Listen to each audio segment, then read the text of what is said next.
ஹே 2 minutes வழக்கம் போல் scroll பண்ணிடாதீங்க. நான் இன்றைக்கி உங்களுக்கு ஒரு குட்டி ஸ்டோரி சொல்ல போகிறேன்.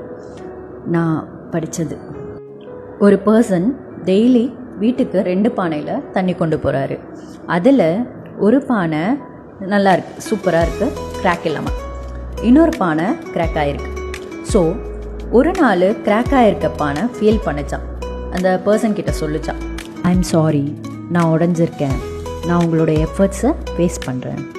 அதுக்கு அந்த பர்சன் சிரிச்சுக்கிட்டே சொன்னாரா, நம்ம வர வழியில் அழகான ஃப்ளார்ஸ் இருக்குது பார்த்தியா, நீ தான் இந்த பிளான்ஸுக்கெல்லாம் வாட்டர் கொடுத்துருக்க, அதனால தான் நம்ம வீடே பார்க்குறதுக்கு ரொம்ப அழகாக இருக்குது, ஃப்ளார்ஸ் பிளான்ஸ் எல்லாம் நிறைஞ்சி ரொம்ப சூப்பராக இருக்குது. நம்ம எது வீக்னஸாக நினைக்கிறோமோ அது நமக்குள்ளே இருக்கிற ஹிடன் ஸ்ட்ரென்த்தாக கூட இருக்கலாம். Come on, you are valuable, realise it. Comment yes if you agree with this.